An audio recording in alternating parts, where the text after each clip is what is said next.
This is Power Athlete Radio.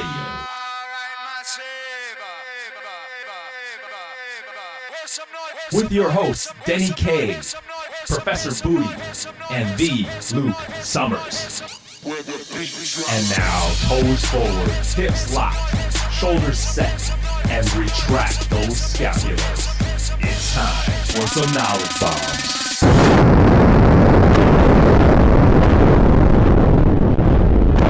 What's happening, Power Athlete Nation? Welcome to episode 84 of Power Athlete Radio. This is Denny. Today I have Callie and Tex on the line, and we're getting ready to rock and roll. How you doing, you guys? Great. Incredible. Incredible. Like Jack Street incredible? Jack, I am feeling strong, and I'll tell you what's even better about that. I'm looking strong. Nice. Well, you know what? Let's just kind of go with that, man. I mean, I know we talked a little bit about it in the last episode, but maybe we can elaborate on really what that is. And it sounds like, well, I should just let you talk. Go into it. Take it away, Tex. So basically, Jack Street. This is kind of a bulking protocol put to the test alongside just a weightlifting hypertrophy program. So I know John and Luke and Callie, they're out west training together, and I'm just out east, and I have what's written on a piece of paper and then some loud music, Spotify, text radio. It's pretty good. And so I've never done a traditional hypertrophy program before, or bodybuilding style. So this approach, my body is responding pretty well. And I'm sitting right around 200, 202. So, it's only been a few weeks. I put on 5 pounds. I'm eating a hell of a lot of food, and I'm feeling pretty strong. Yesterday I put up, for a 7-rep max, 375 pounds for the first time. So, feeling good, and squats look pretty good. Nice. Callie, what are you noticing? Yes. Well, here's the thing. When we were presented with this program, this new program that we were going to be testing, John says, I'm going to need you to put 10% of body weight on, and that's going to bring me to like 165. He says, I need you to get to 165, and I said, you can go to hell. I said, no chance. I'm pretty content with my white Beyonce body as it is, but I think that would be pushing it for me in terms of what I have to have a little pride in myself, because I'm not competing in powerlifting. I do dabble in some CrossFit, and I want some functional mass, but I think I have the extent of the functional mass that I need. And so after debating with him for a good 2 days about it, he selfishly decided that he was going to lean and take 10% off his body weight, and so that's basically what I decided to test as well. So, so I hate to say it, but unfortunately and fortunately, it's working. I'm on the same strength program that Tex is. I'm doing the same accessory work. I'm doing all the same training, except I have totally different macros. My diet's different, and I have some more like steady state cardio type stuff. And as to be expected, I've dropped probably like 6 pounds now. And we're entering our 4th week, or this is the end of the 4th week. Is that right, Tex? Yep. So we have 18 more weeks to go. So if you search the hashtag 22JackStreet, it's a total of 22 weeks of training. And in fact, I think I gotta slow my roll a little bit, because I don't want to lose too quickly for obvious reasons. The hard thing for me is, like, emotionally, it's a sad thing when you see yourself getting like smaller, at least for me, and a little bit weaker too. I don't like feeling weak, and I don't like looking small. So when I see that occur, like, it's nice to know that a program's working, but selfishly I'm kind of like this is bullshit. I'm worried because everybody else is getting stronger. Like, Luke is getting stronger, Tex is getting stronger, Bobby is getting stronger, and I'm jealous.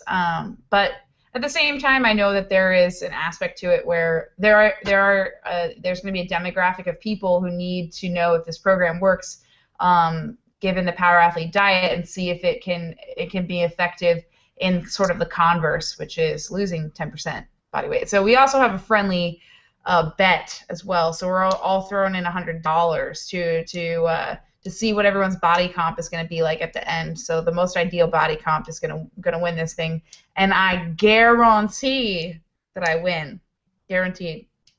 Well, I'm the only person that actually went and got a true test. Kelly, how did you measure like body fat and measurements? I stood in a bikini in front of 20 random people, and I asked them to rate me, and that's basically how I got. No, I'm just kidding. No, we used so we did the bod pod probably like 3 or 4 months ago, and then in addition to that, I did a caliper testing a couple times, like the day or two before we started the program, and it was the same. I think it was read like 1% difference, which actually made me feel good that those two were so consistent. But so yeah, that's kind of where we started. But Tex, yeah, you tell them about your experience.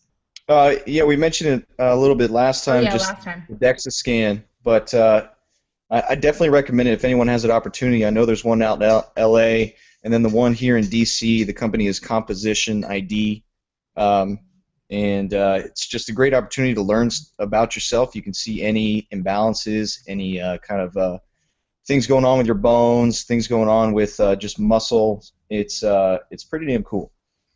I do pity you guys because to see Luke, and obviously we were at work every day together, and then we had the seminar in Fremont up in NorCal over the weekend, and just to see how much food he has to eat, it almost makes me uncomfortable because it's he's not super content doing it, and I think it's a challenge, but I think the first couple weeks is probably the hardest, and maybe you can attest to that. Like the first couple weeks is probably the hardest, and then you're like, okay, well, this is a habitual thing now. I have to get used to consuming so much.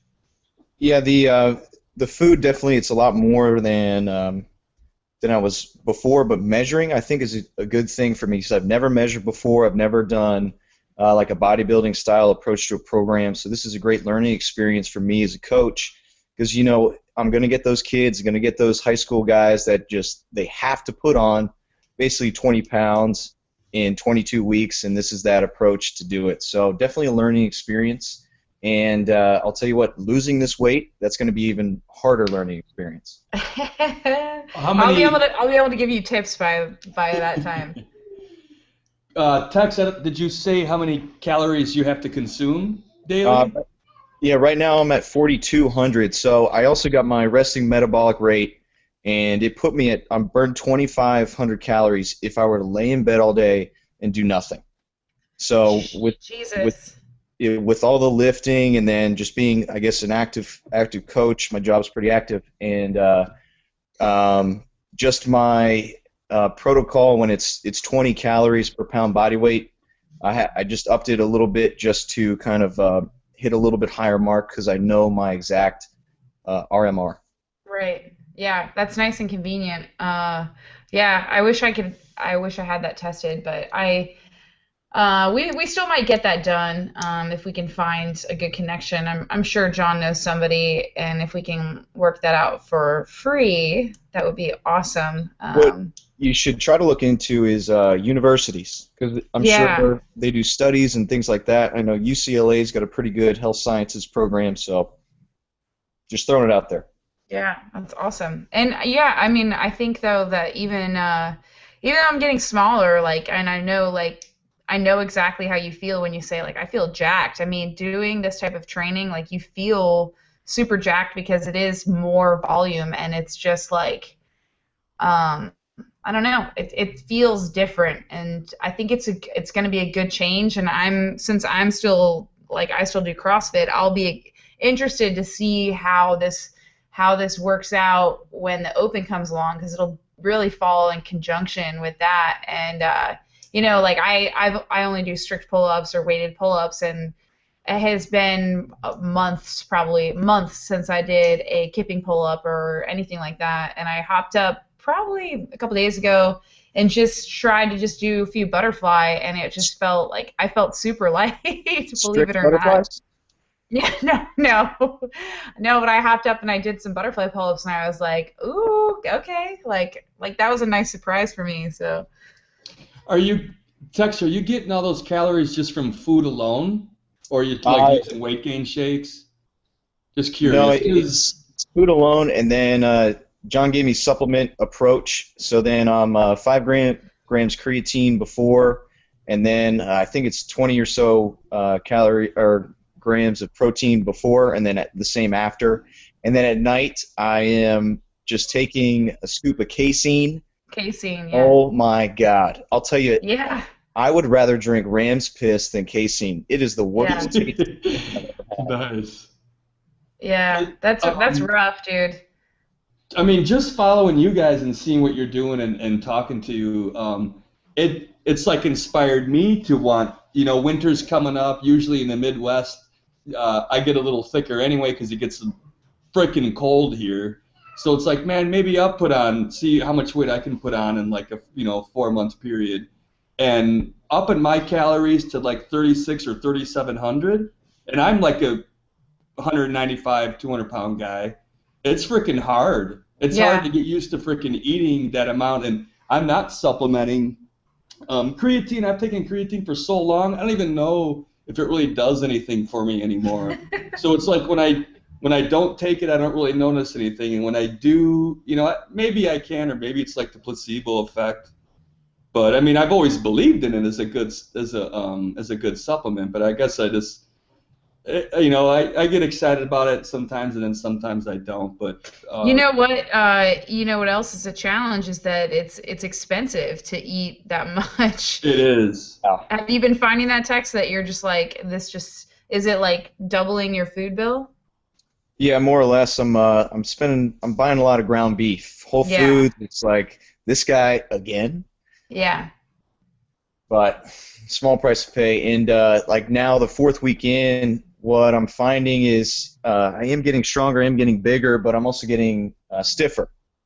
So hmm I just kind of bulked up my warm-ups a little bit, and then intentionally done a lot of rotation, bends, and just kind of moving. So at a slow pace, so I don't burn a lot of calories, but just kind of Well, yeah, I mean that's it. It truly is a byproduct of like the type of training we're doing. I mean, on one hand, I know what you're saying in terms of like I feel like some stiffness in my joints and my elbows, just because of like the volume that I've been doing. But in your case, you are putting on mass, and that's gonna go in conjunction with that stiffness, and so shit, just like that's also why like you're gonna be able to squat more by the end of this thing is because you're gonna be wound up and your joints are gonna be there's going to be a lot of extra tissue there.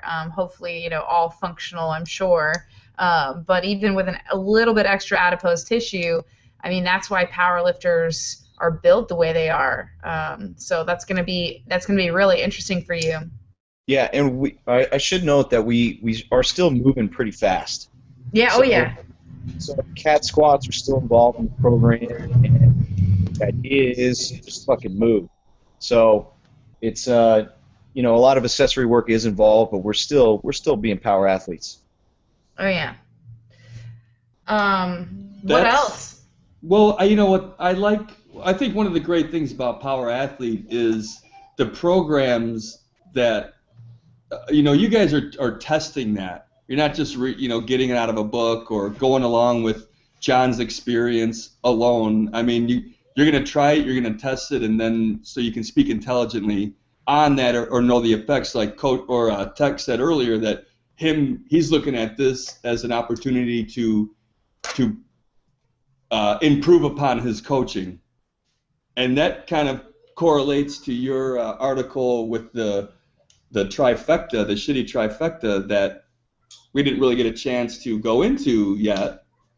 So Yeah. that's kind of a good segue. I mean, it.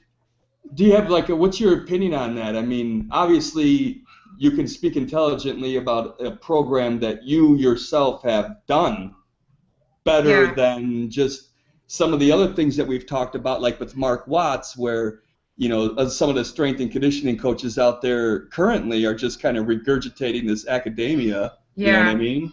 And Mark Watts, that's such a great reference because if anybody hasn't listened to that podcast with Mark Watts, go back and listen to it. Mark is from Elite FTS, and he, to me, just in our interaction, what I've seen online and stuff, he sort of epitomizes some really good characteristics and qualities of a coach. He's extremely self-aware, and he's a big proponent for continued education, growth, and experience. And we also talked about ego as a coach and athlete versus coach-centric coaching. And just to give people reference, I wrote an article on Powerathlete HQ about what I referred to as the shitty coaching trifecta, and really it was I guess a difecta before Tex and I started chatting more on the subject. It was probably over a year ago, and Tex, maybe you don't even remember this, but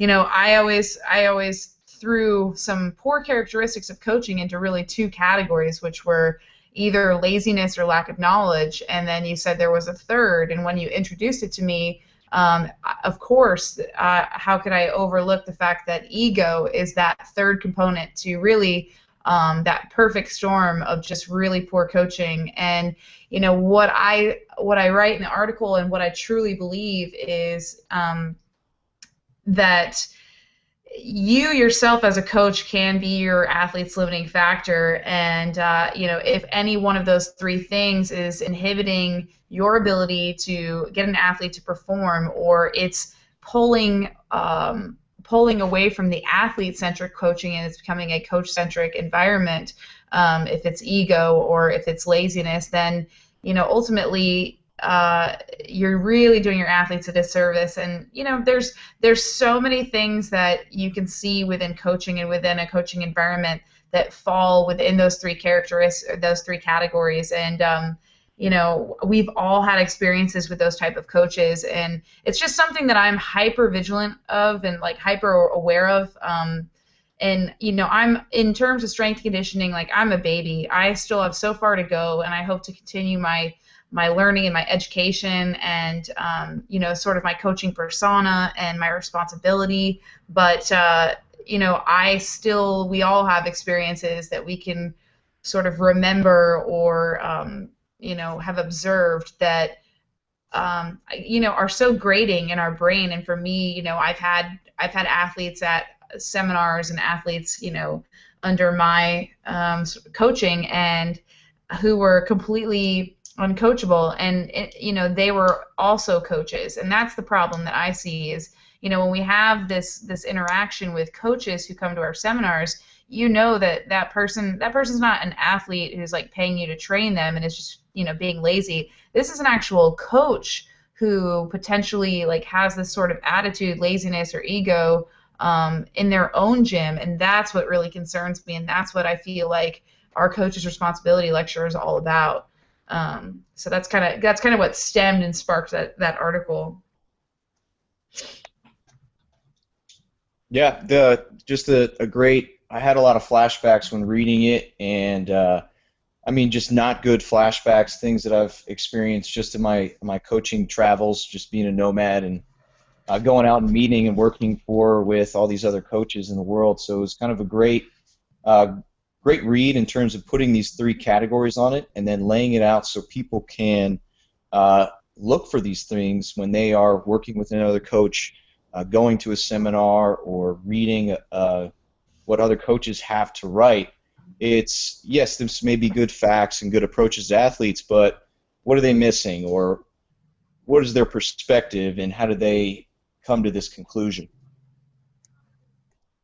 Yeah, and that that kind of goes back to what you were saying, Denny, in terms of us testing our own stuff. I mean, Yeah.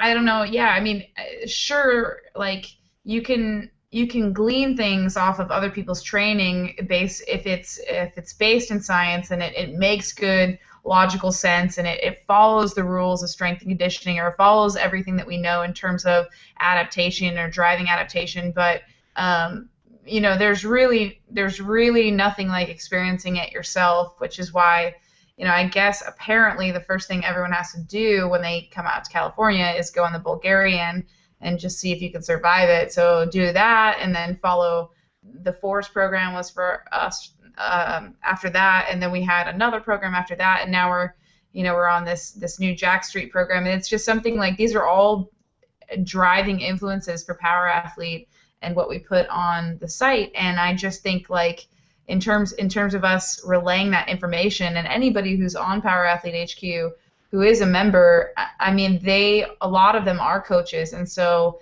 they're going to have the same experiences that we had and be able to really convey with full confidence to their athletes and their members, exactly what the goal of the training is, what's the value of the training, and how do we get there.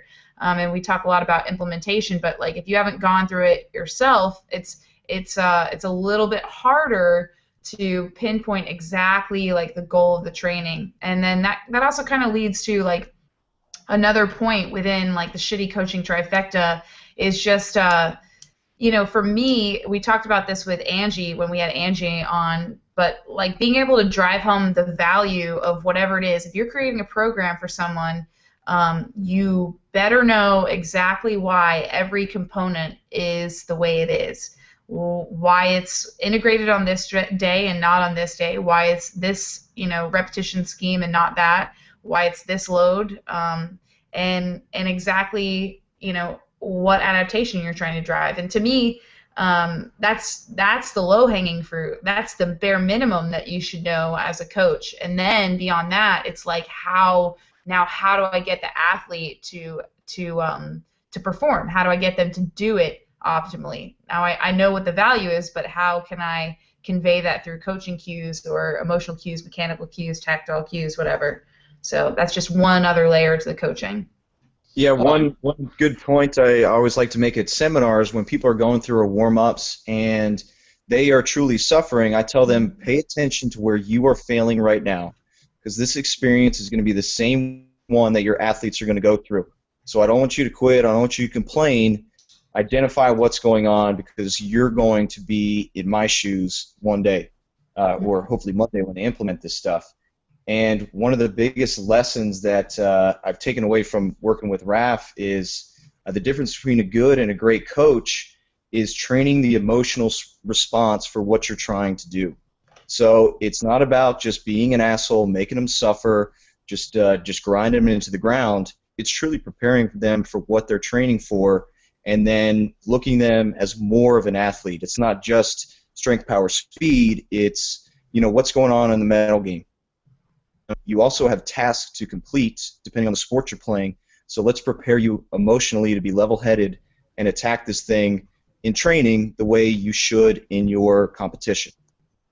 Yeah, and it's so funny. I was popping in at a different gym recently because our this Jack Street thing requires in some scenarios leg press, and that's something that we don't have at HQ currently. But I was this dude there who was a super young guy started chatting me up and asking if I was a power lifter, and we got to talking, and he said he had been doing starting strength for a little while, and shit, I forgot where I was going with this.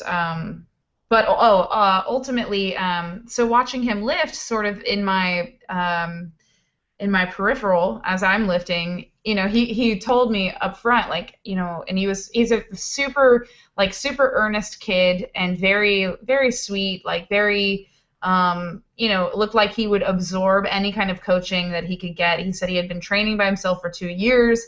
He told me the gains he'd made. He's very excited. He's about 5'5". He went from 95 pounds to 128 pounds. So he weighs 128 pounds now at 5'5", 20-year-old guy, and has never played sports in his life. Has been doing starting strength for 2 years. And, to me, I got goosebumps talking to this guy, because I'm like, man, he has, no pre-existing, sports background. I'm like, this guy he could really see some gains if he had any coaching whatsoever. And one of the first things that I saw is that he just was not, and maybe it's because he didn't play sports, but he was not an emotional lifter. He did not have emotion, and I don't mean like, he doesn't need to be grunting like as loud as possible, but he just didn't know how to put force on a bar. He didn't know what intensity was. He didn't, you know what I mean? And so having lifted for such a long time by himself and having no sports background, which is basically what Tex is saying, like having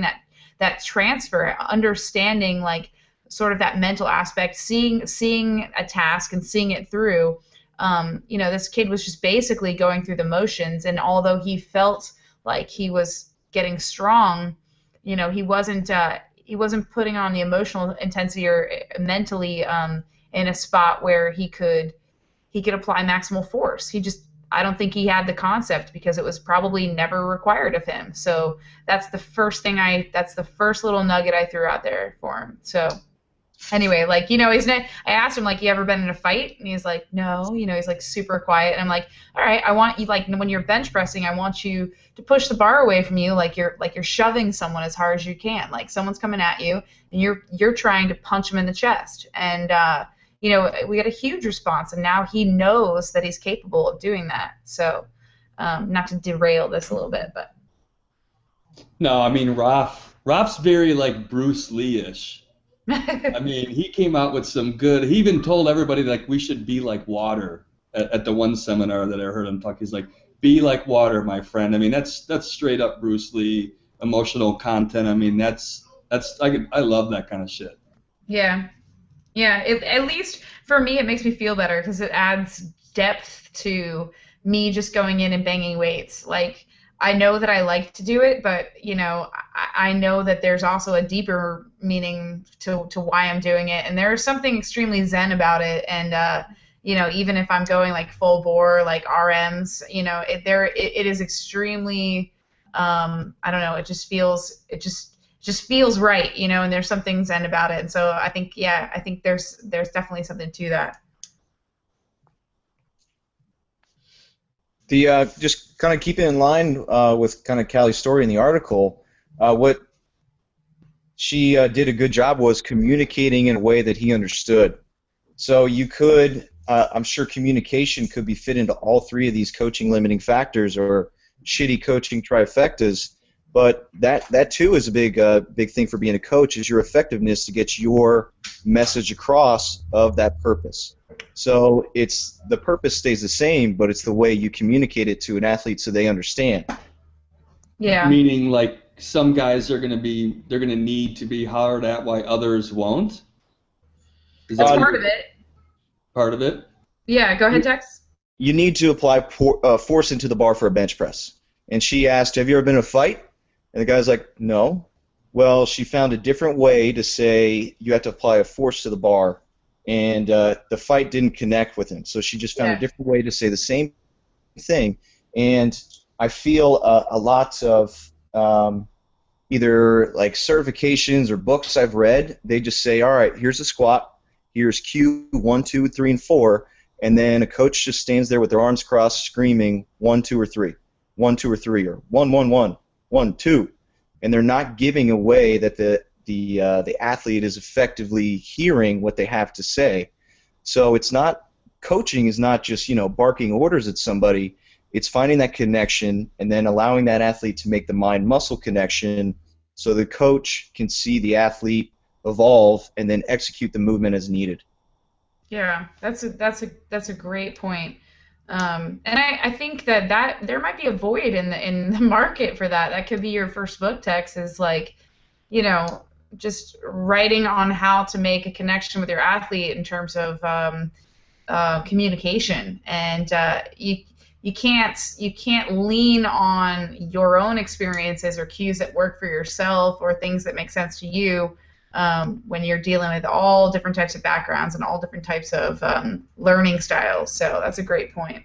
I have an outline for just one of my next few articles. It's called Power Coach, and that's just a little small snippet from it. So Nice, good. Well, I am definitely looking forward to that. In keeping with the shitty coaching trifecta, though, I would like to talk, kind of segue into, the coach's ability to identify limiting factors, which we know is obviously like a huge component of that, and sort of segue into your article, Tex, that you wrote about identify limiting factors in terms of thoracic rotation, and how you sort of landed upon that as being one of the components that people often ignore in training. Two approaches. The first one, it was just kind of conversations with Luke. And just his rotation is not very good, and we know he's got a history of just kind of a neck and thoracic issues, so it could be scar tissue from football. And then in that same week, I had a coach with Greg. He's down in San Antonio, and he has a games or a regionals athlete going for the games, and she was having a lot of just rotation and breathing issues. So I thought for a moment, and then I kind of thought there could be a connection there between, CrossFit's all about, kind of that sagittal plane movements, whether it's CrossFit, powerlifting, and everything, it's just straight in one plane. And a lot of people are about six-packs. And six-packs are great looking and all, but actually that tension, that tight muscles, they actually kind of prevent you from rotating. They really pull your ribs down, and they not only prevent rotation, they also, your ribs aren't allowed to expand when you're fatigued. So then you can't get enough oxygen into your lungs, and so you fatigue more quickly, lactic acid builds up faster, and it was just like this snowball effect. And so I called just our buddy Ant down in Australia. I knew it. Yeah, the physio detective, and he basically just said, you're right, and this is why. So just kind of taking observations from conversations, and then applying just an analysis for them for kind of coaches like us who, we don't need freaking PT degrees to see if someone sucks at twisting. Yeah. And then just the connection I wanted to make is lacrosse is a lot of twisting and shooting. Soccer is a lot of twisting and kicking. So that shit's taken for granted. Like, we didn't do a lot of rotation in lacrosse training, and even when I was with the Georgetown teams, we didn't do a lot of twisting because those kids did it every single freaking day in practice. And so we didn't have to because they were getting a lot. So then if one of those kids goes into like standard training, they're not going to get any twisting action. They're not playing lacrosse anymore, so they're going to be locked down, and they're going to see a lot of the same psoas problems that a lot of these kind of, I'll call them sagittal plane sports, have. So it's just what's your athlete training for? What's preventing them from doing this thing? And why not take a look at some twist and movement through different planes of motion? Yeah, so when you get an athlete to, achieve what you would, and I'm sure it's a never-ending battle to achieve pretty decent thoracic rotation. And actually, let me ask you this first: would you say that you have more rotation to one side than you would the other side? Depends. So say, kind of going to our conversation for the last podcast, say I'm a baseball player, I only swing right-handed. So I have a little bit more mobility towards that left side because that's just my follow-through for thousands of swings in my lifetime. So it depends on the athlete and their sporting background. Do you think that after you get someone to go through decent mobility work and you're challenging, maybe not challenging, but you're I guess assessing thoracic rotation, is there a point at which you'd want to strengthen thoracic rotation? Yes. So just like we often talk about, increased mobility means decreased stability. Increased stability means decreased mobility. So it is what is required of the task they have to complete, and say a lack of mobility is preventing them from, it's affecting their breathing. So then we have to kind of sacrifice some stability to increase that mobility. So it all depends. Again, I hate to couch the question with what are you training for, but that's the best approach, and there is no blanket answer for that. But again, that's the job of the coach. Don't be a shitty coach. Identify not what worked for you or what you think will do. Break down, like said principle, what this athlete's training for, and then what's going to prevent them from succeeding at that sport. All right, now let's attack that limiting factor. Yeah. Have you ever seen an athlete with like hyperthoracic rotation? Yeah, a lot of just females. So at that point, it's let's increase the stability. And again, injuries, I mean, internal rotation in your shoulder or that hyper rotation isn't necessarily a bad thing. It's just when it's applied to a force and someone puts them into internal rotation or someone forces them into even farther excessive rotation, that's when the injuries occur.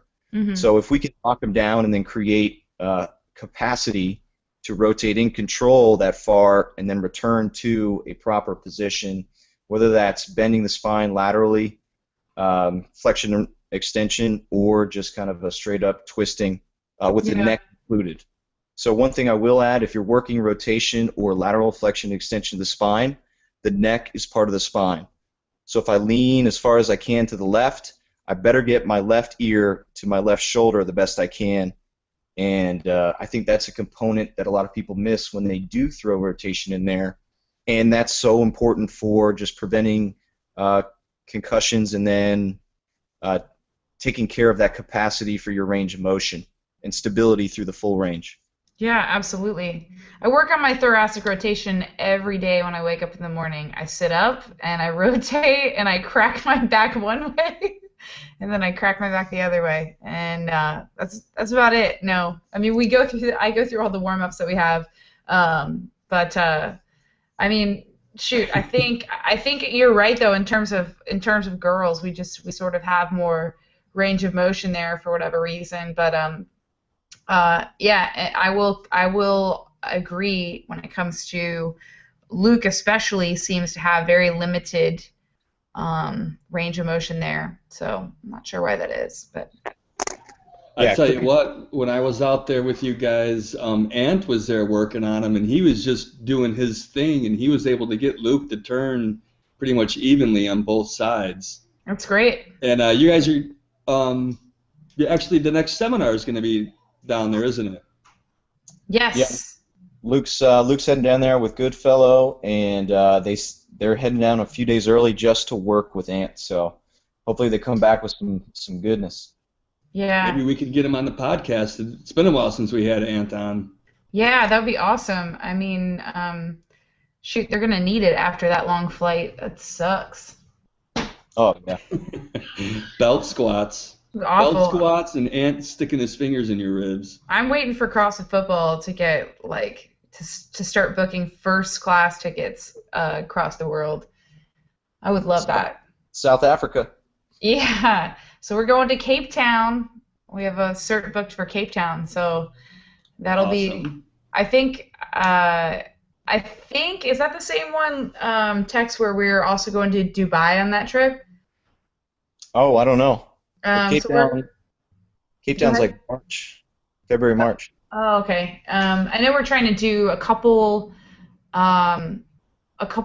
places like as we go, almost like do like a little tour. So every time we go international, we hit 2 locations. That's the plan. So I wanted to go to Dubai, but I'm told that from our buddies in the military that I am not cleared for hot to go to Dubai currently. They don't want any females in the Middle East. Because I'm too cleared for hot. No, I guess I show a little too much wrist and collarbone for that part of the world. You know, I know this isn't like thoracic rotation, but when Tex was talking about like the whole neck, the neck's connected to the spine. You guys know how hard it's been for me to get my group that I work with, almost like the whole group, 90% of them, to keep a neutral neck on their deadlifts, to keep a neutral neck on their pull-ups. Yes, we do, Denny, because we see it every fucking weekend. I know how hard it is. Are you saying punishment doesn't work? Punishment happens, and then it's like people still have tens of thousands of reps under them doing, like, everything with a spine that is not neutral. And so Yeah, if it's it's not just, the deadlift or the pull-up that you're doing in your back squat. You know what I yeah, mean? You're doing it in almost like a whole barrage of movements, and they don't even realize they do it. Or totally. maybe their eyeballs are looking down, but their face is like forward, Here's and they just keep hammering it and hammering it and hammering. It's like, But let's go. Get hey, the fucking point. yeah, Denny, you can't just scream 1-1-1-2. You yeah. gotta Yeah, I'm that guy, ain't I? I'm that guy. 1-1-1-1. I was just about to say that. So go ahead, Tex, and give them some of your tips for that scenario. So three approaches I would take. Number one, film them and then Yes. show I them. do that. Yes, I have Damn done it! that. You The took coaches mine.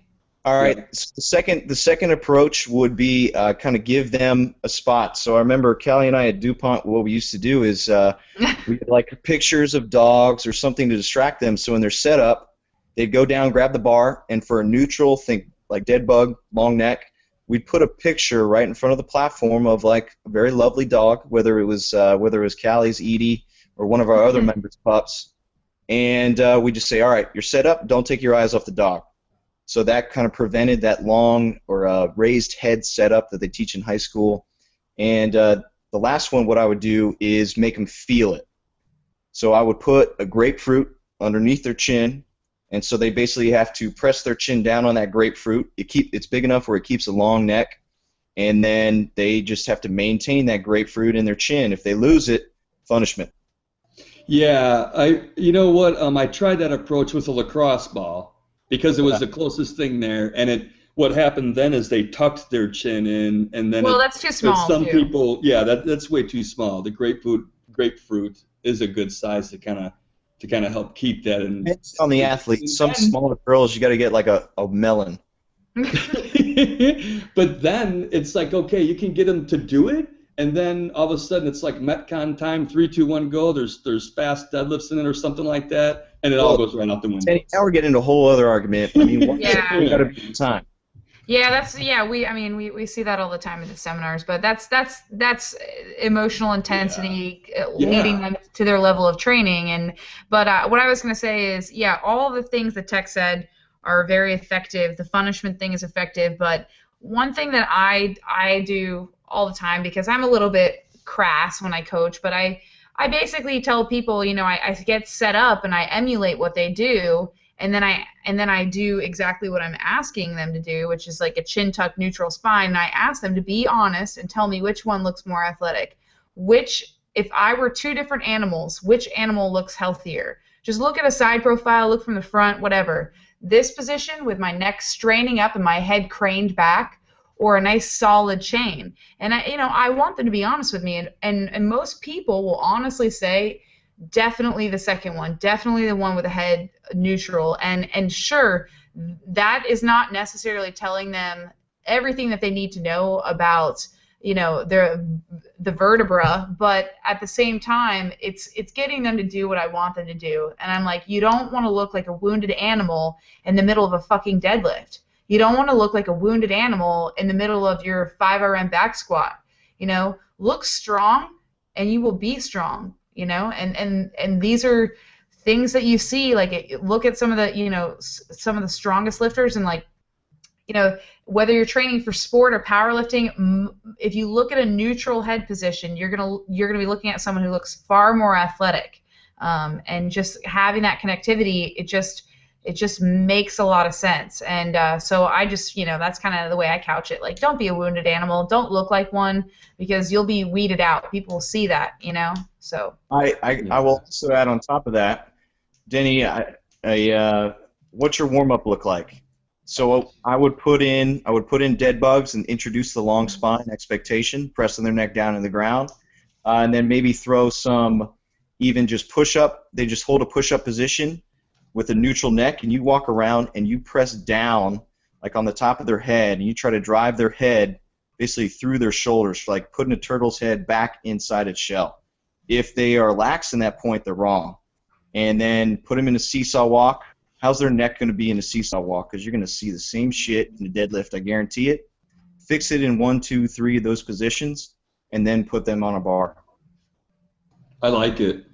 I like it because, you know, like the warm-ups that I'm having them do, there might be some like thoracic rotation just to kind of warm up the spine, like things that I call iron crosses and scorpions, and then more like dynamic hip explosion. I'm kind of focusing on the hamstrings, but throwing in like dead bugs or seesaw walks, that's great. That's great because right away, like, because I've seen it when I have the members do dead bugs. You know, some of them are able to keep a neutral neck, and I'll tell them this is what I'm looking for. But then there'll be other people who just naturally, as they got to hold it for like a minute, that chin reaches higher and higher, and they don't even realize they're doing it. Yep, because they're stressed. That's exactly it. Yeah, I'll tell you, when Callie's pretty good at the seesaw walk, I remember just a couple certs we worked. Sometimes I would do that press down drill just to try to throw her off, and but she was able to stand strong. Stability. That is a good one too. I'm gonna have to try that next time. Next week. Start with a push-up, not the seesaw walk, because then you got a lawsuit on your hands. Yeah. Yeah. Start with something where they have more limbs anchored to the ground.